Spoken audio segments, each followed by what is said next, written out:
ต่อสู้ตามបែបបដិវត្តរដ្ឋប្រហារកូនទាំងអស់គ្នានិយាយមកមើល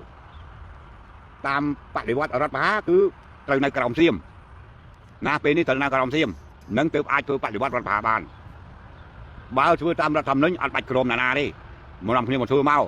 ពលរដ្ឋធម្មនុញ្ញបាត់ចំហនៅពេលធ្វើនយោបាយអត់មានចាំតបានធ្វើនយោបាយរដ្ឋមន្ត្រីអាចជួយជាតិបានទេបានតែមកជាហៀងក៏អីក៏ជួយជាតិបានដែរជាតិគឺពលរដ្ឋជាតិគឺពលរដ្ឋហើយជួយពលរដ្ឋគឺជួយជាតិហើយបើយើងមានសក្តានុពលអាចជួយជាតិបានចេះភូមិឃុំពាណិជ្ជកម្មអីដូច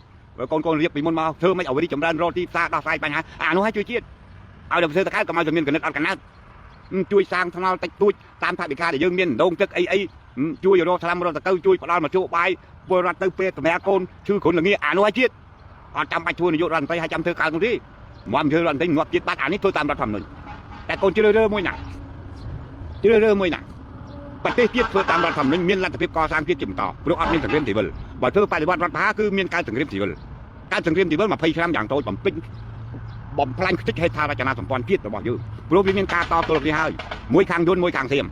សម្រាប់គ្នាហើយគ្នាឯងនេះវាដូច3ឆ្នាំ8ខែឬក៏ដូច1975ដល់ឆ្នាំ1991នេះនៅឧទាហរណ៍កលាញហ្នឹងហើយកូនជ្រើសរើសទៅយកមួយណាប្រកាន់ចំហបដិបត្តិអត់អញមានឯងអត់ឯងមានអញតែទៀតតែឬទេឬក៏មិនអាចរួមរស់ជាមួយគ្នាក្រោមរដ្ឋធម្មនុញ្ញរួមគ្នាធ្វើការកែលម្អប្រព័ន្ធរបស់យើងនេះឲ្យคล้ายទៅជាប្រព័ន្ធហើយប្រជាធិបតេយ្យសេរីពូប៉ាពេញលេញនាំគ្នាគោរពគោលការណ៍រដ្ឋធម្មនុញ្ញកូនយកមើលកូនจะអនុវត្តមួយណា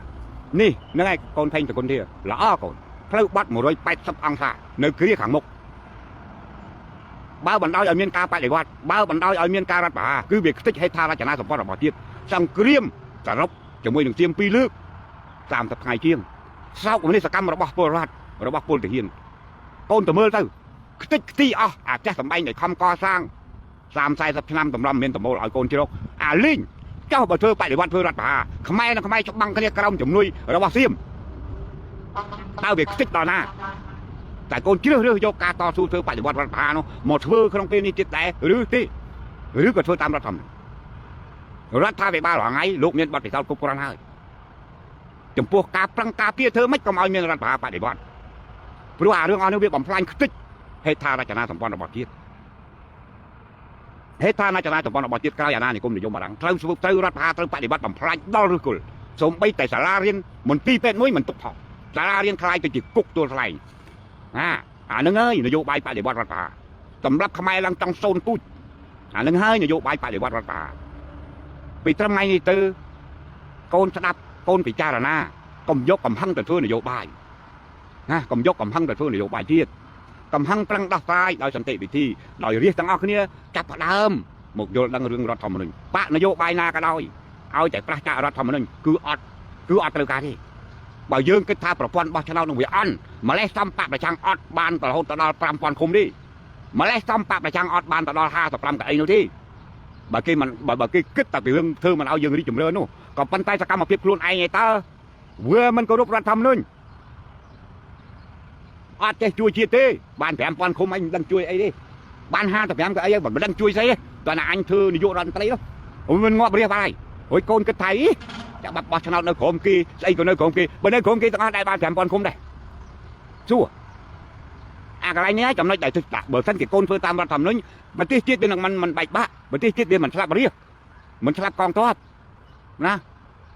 អាចំណុចមួយនេះឯងចំណុចឲ្យកូនជ្រើសរើសនោះក្នុងរបបប្រជាធិបតេយ្យសេរីភូប៉ាអត់មានណាហាមឃាត់មកឲ្យបកកើតបកនយោបាយទេដើម្បីរួមគ្នាដោះស្រាយបញ្ហាអវិជ្ជមាននៅក្នុងសង្គមទាំងបកប្រឆាំងទាំងបកអត់ប្រឆាំងគឺគោលដៅជួយជាតិមាតុភូមិទាំងអស់គ្នា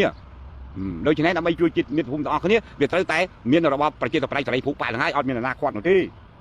ដូចអេម៉ូលីណាកាអត់ធ្វើអីសោះបានមកអីដែររួចមកក៏បាត់ឈ្មោះទៅ